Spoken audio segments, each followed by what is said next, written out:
ലോക ചരിത്രത്തിലാദ്യമായി ballot പെട്ടിയിലൂടെ communist party അധികാരത്തിൽ വന്നത് കേരളത്തിലാണെന്നാണ് വെപ്പ്. ആ പാർട്ടിയിൽ വിപ്ലവം പോരാതെ വന്നപ്പോഴാണ് ഇടവന്മാർ പാർട്ടി പുലർത്തി CPIM ഉണ്ടാക്കിയത്. അന്ന് കമ്മ്യൂണിസ്റ്റ് പാർട്ടികൾ ഉയർത്തിപ്പിടിച്ച ഉന്നതമായ കമ്മ്യൂണിസ്റ്റ് മൂല്യങ്ങളിൽ വിശ്വസിച്ചുകൊണ്ടാണ് ധാരാളം ആളുകൾ ആ പാർട്ടിയോട് ചേർന്നു നിന്നത്. അവർക്ക് കമ്മ്യൂണിസ്റ്റ് പ്രത്യയശാസ്ത്രമല്ലാതെ മറ്റൊന്ന് ജീവിതത്തിലില്ലായിരുന്നു. അവരാരും അത് മറികടന്ന് പോകുമായിരുന്നില്ല. എന്തിന് നേതാക്കളുടെ ഭാര്യമാർ ക്ഷേത്ര ദർശനത്തിന് പോയാലും അത് വിമർശിക്കപ്പെടുമായിരുന്നു. അതായിരുന്നു കമ്മ്യൂണിസ്റ്റ് പാർട്ടികളുടെ ഒരു കാലത്തെ ചരിത്രം. ഇന്നിപ്പോ CPM നോക്കിയാൽ അതൊരു വിദൂഷകരുടെ സ്തുതിപാഠകരുടെ സഭയായി മാറിയിരിക്കുകയാണോ എന്ന് സംശയം തോന്നുന്നു.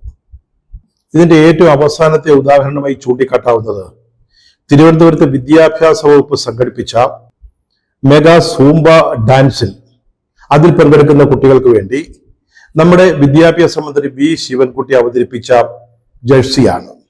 ചെങ്കൊടി നിറത്തിലുള്ള ജേഴ്സിയുടെ മുൻഭാഗത്ത് അല്ലെങ്കിൽ മുൻവശത്ത് നമ്മുടെ മുഖ്യമന്ത്രി പിണറായി വിജയന്റെ മനോഹരമായ ഒരു ചിത്രമാണ് അച്ചടിച്ചിരിക്കുന്നത്. അത് ധരിച്ചുകൊണ്ട് വേണം 1500ഓളം വരുന്ന കുട്ടികൾ നൃത്തം ചെയ്യാൻ. എന്തൊരു നാണം കെട്ട അവസ്ഥയാണെന്ന് ഒന്ന് ചിന്തിച്ചു നോക്കൂ. അധികാര ദുർവിനിയോഗത്തിന്റെ ഒന്നാം തരം ഉദാഹരണമാണിത്. അതുപോലെ തന്നെ അല്പത്തരമാണ്, ഏറ്റവും വലിയ അല്പത്തരം എന്ന് തന്നെ പറയാം. പിണറായി വിജയന് സ്തുതി പാടാനും വാഴ്ത്തുവാനും ഉദ്ദേശിച്ച് സംഘടിപ്പിച്ച ഒരു ഒന്നാം തരം എരണക്കേടാണ്. വന്ന് പിണറായിയെ സ്തുതിക്കുകയും അദ്ദേഹത്തെ വാഴ്ത്തുകയും ചെയ്താൽ മാത്രമേ CPM-ൽ നിന്ന് പിഴയ്ക്കാൻ പറ്റൂ എന്ന സ്ഥിതിയിൽ ആ പാർട്ടി ഇപ്പോൾ എത്തിയിരിക്കുകയാണ്. പറഞ്ഞല്ലോ, വിദൂഷകരുടെ വൃന്ദമായിട്ട്, ഒരു വിദൂഷക സഭയായിട്ട് അത് മെല്ലെ മാറിക്കൊണ്ടിരിക്കുകയാണ്.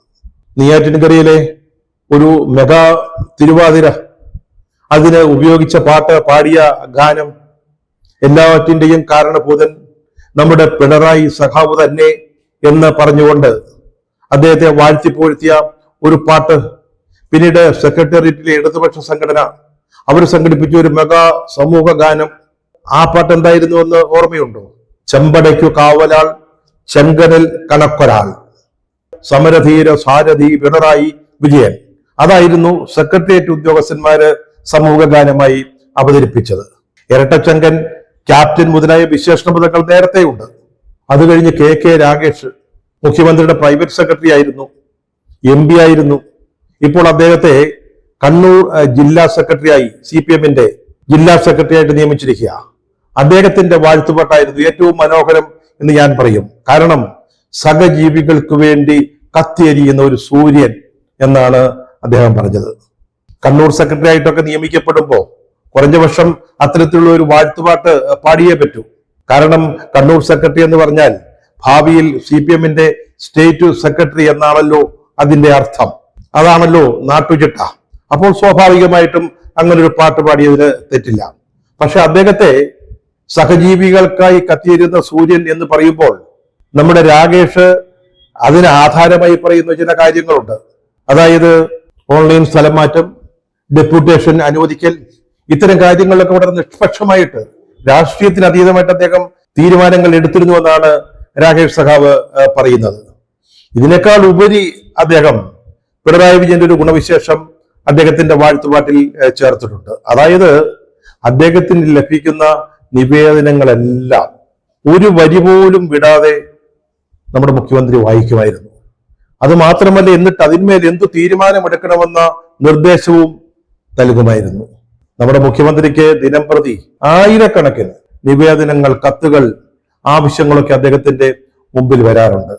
ഇത് മുഴുവൻ ഒരു വരി വിടാതെ, വാചകം വിടാതെ വായിക്കുക എന്ന് പറഞ്ഞാൽ എത്രത്തോളം അസാധ്യമാണ്. ഇതാർക്കാണ് മനസ്സിലാകാത്തത്? മുഖ്യമന്ത്രി പിണറായി വിജയൻ ഒരു ദിവസം 48 മണിക്കൂറാണെങ്കിൽ തന്നെ ഊണും ഉറക്കവും ഇല്ലാതെ ഇരുന്ന് വായിച്ചാൽ പോലും അദ്ദേഹത്തിന് ലഭിക്കുന്ന നിവേദനങ്ങള് അക്ഷരം പ്രതി വായിച്ചു തീർക്കാൻ സാധിക്കില്ല. ഒരാളെ കൊണ്ടും സാധിക്കില്ല, ഒരു മനുഷ്യനെ കൊണ്ടും ആവുന്ന കാര്യമല്ലത്.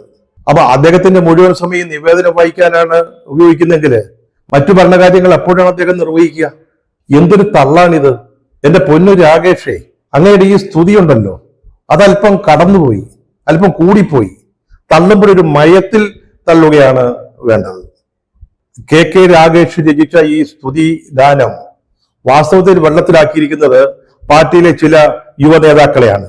മന്ത്രിമാരായ KN Balagopal, P Rajeev, MP Rajesh, ഇവരൊക്കെ വല്ലാത്തൊരവസ്ഥയിലായിരിക്കുക. ഇവരാരും ആ ടൈപ്പല്ല, ഇങ്ങനെ സ്തുതിപാടി കാര്യങ്ങൾ നേടാൻ ശ്രമിക്കുന്നവരല്ല. പക്ഷേ കെ രാഗേഷിനെ പോലൊരാള്, മുഖ്യമന്ത്രിയുടെ പ്രൈവറ്റ് സെക്രട്ടറി ആയിരുന്ന ആള്, നേരത്തെ MP ആയിരുന്ന ആള്, SFIയുടെ കേരളത്തിൽ നിന്നുള്ള ഏക ജനറൽ സെക്രട്ടറി ആണെന്നാണ് ഞാൻ മനസ്സിലാക്കുന്നത്. സാധാരണഗതിയിൽ SFIയുടെ ഒക്കെ ദേശീയ ഭാരവാഹികളെ തിരഞ്ഞെടുക്കുമ്പോൾ സെക്രട്ടറി സ്ഥാനം ബംഗാളുകാർ കൊണ്ടുപോകും. നമുക്ക് കേരളത്തിന് കിട്ടുന്ന പ്രസിഡന്റ് സ്ഥാനമാണ്. എന്റെ അറിവ് ശരിയാണെങ്കിൽ കേരളത്തിൽ നിന്ന് SFIയുടെ ദേശീയ ജനറൽ സെക്രട്ടറി ആയിട്ട് പ്രവർത്തിച്ച ഏക നേതാവാ. അതെന്തുമാവട്ടെ, ആളൊരു നല്ല മിടുക്കനാ. അദ്ദേഹത്തിന് പോലും പാർട്ടിയിൽ നിലനിൽക്കണമെങ്കിൽ കണ്ണൂരിലെ ജില്ലാ സെക്രട്ടറി സ്ഥാനം ലഭിച്ച ഉടനെ പിണറായിക്ക് വേണ്ടി ഒരു വാഴ്ത്തുപാട്ട് ഇരിക്കേണ്ടി വന്നുവെങ്കിൽ നമ്മളും അത്തരത്തിൽ ഒരെണ്ണം ചമച്ചില്ലെങ്കിൽ എങ്ങനെ പിടിച്ചു നിൽക്കുമെന്നൊരു ചിന്ത അവർക്കുണ്ടായെങ്കിൽ അവരെ കുറ്റം പറയാൻ യാതൊരു കാര്യവുമില്ല. പക്ഷെ അവരിപ്പോൾ നേരിടുന്ന ഒരു പ്രശ്നം, അങ്ങനെ ഒരു വാഴ്ത്തുപാട്ട് എഴുതാൻ തയ്യാറായാൽ തന്നെ ഉപയോഗിക്കാവുന്ന പ്രതീകങ്ങൾ, ബിംബങ്ങളെല്ലാം മറ്റുള്ളവര് അടിച്ചുകൊണ്ടുപോയി. അതായത് ഇരട്ടച്ചങ്കൻ, കാരണഭൂതൻ, ക്യാപ്റ്റൻ, കർണൻ, സൂര്യഭഗവാൻ, ഇതെല്ലാം ഓരോരുത്തര് അടിച്ചു മാറ്റി. അതിന്റെ പകർപ്പവകാശം ഇനി നമുക്കില്ല.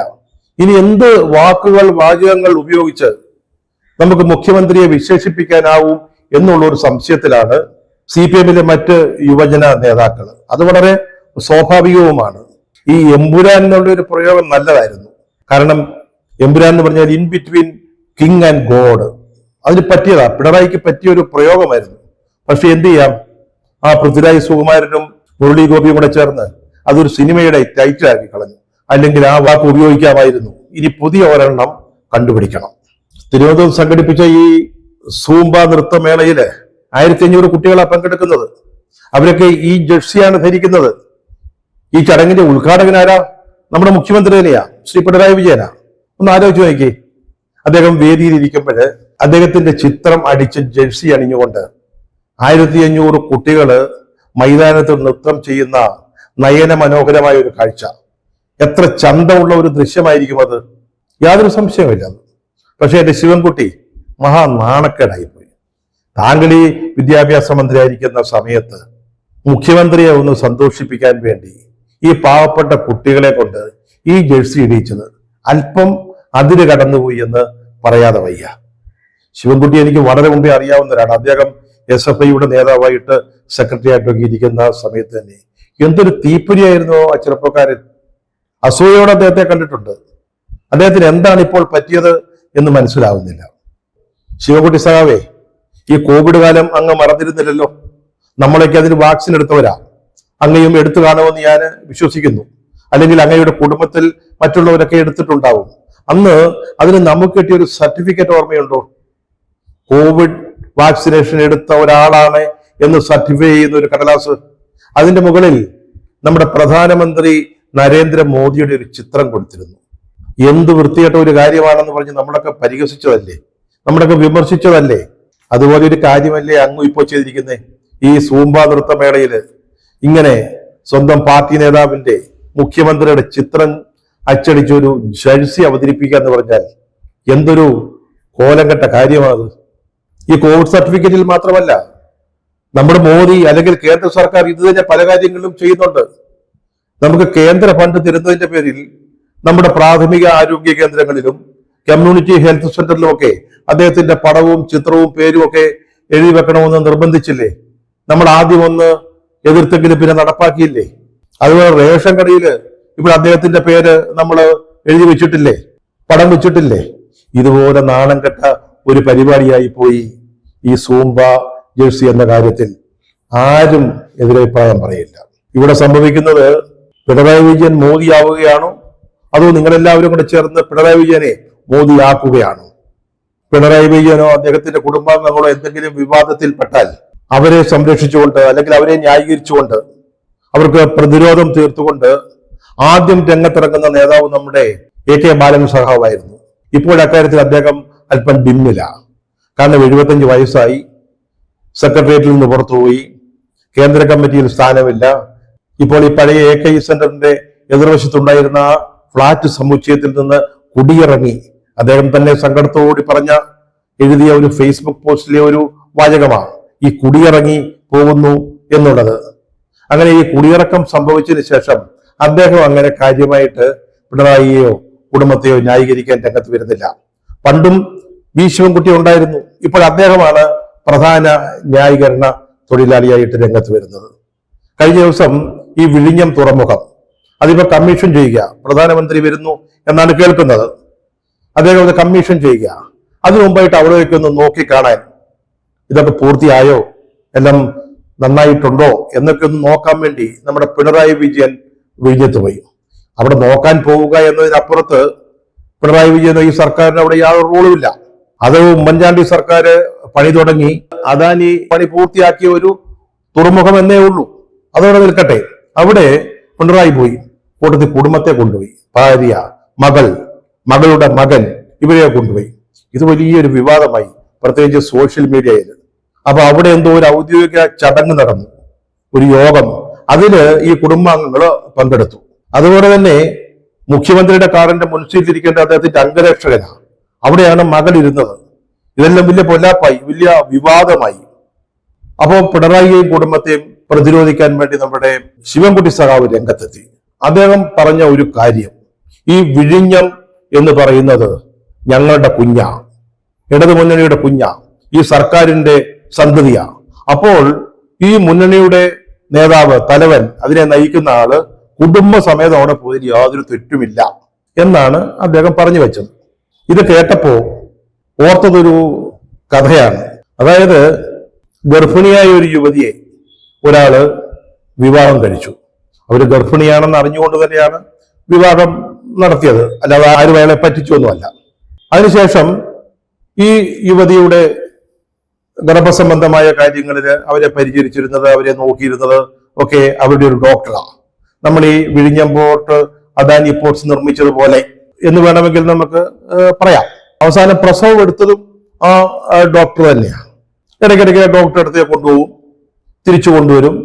അങ്ങനെ വേണ്ട കാര്യങ്ങളൊക്കെ ഈ ഭർത്താവ് നിർവഹിച്ചിരുന്നു. പ്രസവം കഴിഞ്ഞ് അവര് തിരിച്ചു വീട്ടിലെത്തി. 2-3 ദിവസം കഴിഞ്ഞിട്ട് ഈ കുഞ്ഞിനെ എടുത്ത് ഒക്കത്ത് വെച്ചുകൊണ്ട് ഈ രണ്ടാം ഭർത്താവ്, ദാ നോക്കൂ, എന്റെ കുഞ്ഞാണ്, നല്ല മിടുക്കനാണ്, സുന്ദരനാണ് അല്ലേ എന്നൊക്കെ ചോദിച്ചുകൊണ്ട് തെരുവിലിറങ്ങി നടക്കുന്നു. അതുപോലെയാണ് വിഴിഞ്ഞം ഞങ്ങളുടെ കുഞ്ഞാണ് എന്ന ശിവൻകുട്ടിയുടെ അവകാശവാദത്തിന്റെ പൊരുൾ. ഇനി അങ്ങനെ വിശ്വസിക്കാൻ ശിവൻകുട്ടിക്ക് എല്ലാ അവകാശവും അധികാരവും ഉണ്ട്, ആരും അതിനെ ചോദ്യം ചെയ്യുന്നില്ല. പക്ഷേ ശിവൻകുട്ടി സാവേ, ഇപ്പൊ ജനാധിപത്യമാ, രാജഭരണമല്ല. നിങ്ങൾക്ക് വേണമെങ്കിൽ മുഖ്യമന്ത്രിയെ രാജാവെന്നോ ദൈവമെന്നോ എമ്പുരാനെന്നോ ഒക്കെ വിശേഷിപ്പിക്കാം. പക്ഷേ അതുകൊണ്ട് മുഖ്യമന്ത്രിയുടെ ഭാര്യ രാജഭഗ്നിയോ മകൾ രാജകുമാരിയോ മകളുടെ മകൻ രാജകുമാരനോ ആവുന്നില്ല.